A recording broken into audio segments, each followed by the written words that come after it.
ये है सिल्वरा प्लेथ, जो कि एक अमेरिकन राइटर है जिसके दो बच्चे हैं। वो अपनी अच्छी लाइफ जी रही थी। सही है ना? सही है ना? No, wrong.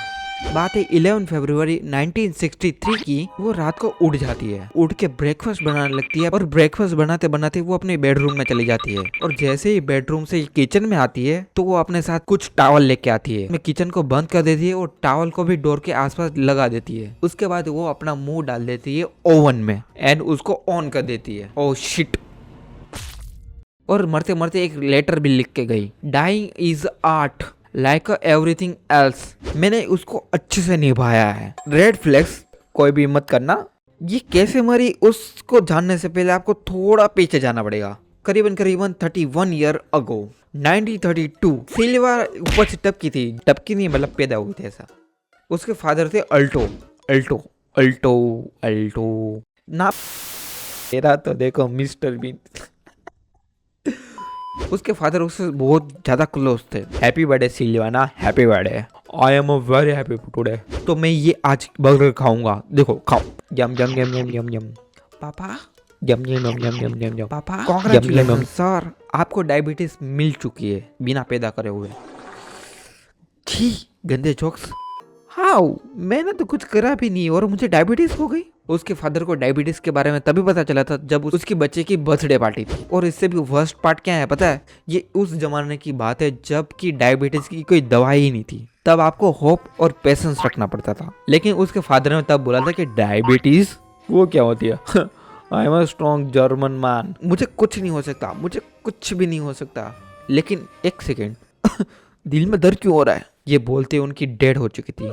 बट सिल्वाना उससे बहुत अटैच थी उसके फादर के साथ। और उनके फादर ने जो पोयम लिखी थी वो उसके हो चुकी थी। अब पोयम थी, मैंने आपसे दोबारा संपर्क करने की कोशिश करी, बहुत कोशिश करी, लेकिन मुझे लगा कि हड्डी ही काम आ जाएगी आपके लिए। तो इसका क्या सेंस बनता है वो मुझे नहीं पता। लेकिन जेंटलमैन, ये है रियल लाइफ। जैसे लाइफ मूव ऑन करती है वैसे ही सिल्वाना भी मूव ऑन कर गई। तो इल्वाना ट्राई करती थी कि इस चीज से वो दूर रहती रहे। तो वो लग चुकी थी अपनी स्टडी में और उसी वजह से वो A1 ग्रेड लाने लगी अब। बट डीप डाउन वो अपने फादर को बहुत ज्यादा मिस कर रही थी और वो अपने खाने को भी मिस कर रही थी जो कि उसके फादर खा गए। बहुत नीच आदमी। टाइम चलता रहा, धीरे धीरे वो स्कूल से कॉलेज चली गई। डिप्रेशन ना, वो अपना डीएम करता रहता, रिमेम्बर मी। और ये सब कुछ देखते हुए इल्वाना एक चैलेंज लेती है कि I want and this depression today along with my life. और इसी दिन वो अपने मम्मी के पर्स के पास जाती है। वो पर्स के अंदर से स्लीपिंग पिल निकाल लेती है, सोने वाली पिल्स, दवाइयाँ। मैं अब सोच रहा हूँ कि उसकी माँ किसके साथ सोएगी, मतलब किस गोली के। नहीं यार, ये भी गलत जा रहा है। इल्वाना कहीं पे नहीं जाती, वो अपने ही घर के नीचे जो स्टोर रूम होता है वहां पे चली जाती है और ये जो स्लीपिंग दवाइयाँ थी वो खा लेती है। और जैसे ही उसकी माँ पर्स के पास आती है तो वो देखती है कि उसकी बेटी ने एक लेटर लिखा हुआ है, माय बच्ची इज वॉकिंग। तो उसने फाइनली सोच लिया कि आप अपने पेट को कम करना चाहती है। Very good very good, good for her. लेकिन सिल्वाना फर्स्ट डे नहीं आई, सेकेंड डे भी नहीं आई, थर्ड डे भी नहीं आई। लेकिन अब उसके भाई और उसके मॉम को चिंता होने लगी एंड अब कॉल कर दी पुलिस वाले को। ओह शिट, गलत पुलिस वाला आ गया। अब ये पुलिस वाले सर्च करने लगे इस लेडी को। लेकिन उसके ब्रदर ने ये फाइंड आउट कर दिया जो कि पुलिस वाले फाइंड नहीं कर पाए। उसकी बहन स्टोर रूम में थी, वो जिंदा थी लेकिन जिंदा हालत में नहीं दिख रही थी। उसको ले जाया गया हॉस्पिटल में और वहां पे उसको इलेक्ट्रिक शॉट दिया गया। वहां पे हॉस्पिटल में, मतलब क्या सोच रहे थे तुम लोग। बट स्पॉइलर अलर्ट, शॉक कि डिप्रेशन फिक्स करना नहीं हुआ, एकदम नई बात हो गई ना। लेकिन ये तो सुसाइड नंबर 1 था। ऐसे 3 और सुसाइड केस थे जो कि इस इल्वाना ने अपने साथ करे हुए हैं। Attempt number 2, love of my life. 3 years later 1956 में वो एक पार्टी में गई जहाँ पे उसको एक बूढ़ा इंसान मिला जिसका नाम था टेड ह्यूज। हे शॉरी, डांस करोगी क्या? हाँ क्या? उम्र हो चुकी है ना दादा। By end of the day dance they kissing. Yes, Silvana ने जो हार्ड किस जिसकी वजह से ये टोनी के मुंह पे आ चुका था एक स्क्रैच जिससे खून बह रहा था। एंड टेड स्टेड कि तूने मुझे काटा, कुत्ती है क्या तू? सॉरी, मतलब मैं जानबूझ के नहीं करना चाहती। आई लव्ड इट, मुझे पसंद आया। What is your number? वो इंस्टेंटली ऑब्सेस हो चुका है इस लड़की के बारे में। 4 मंथ के बाद प्रपोज कर दिया और इसी से शादी भी कर ली। After the marriage love was intense, so intense, और ये पिक्चर परफेक्ट एंडिंग होने वाली थी। And even they have 2 kids, Frida और and Nicholas. Perfect family for the one woman. But एक बात जरूर से जरूर गौर करना, अगर कोई बंदा एक किस से आपके साथ शादी कर सकता है और आपके साथ प्यार कर सकता है तो वो किसी भी बंदे के साथ बार बार कर सकता है। डबली 2021 एग्जैक्टली यही हुआ। टेड एक रेंटेड हाउस ओन करता था जो कि उसके घर के बाजू में ही था, जहाँ पे उसने एक कपल को ये रेंटेड हाउस रेंट पे दिया था, David and Asiya. Yes, Asiya.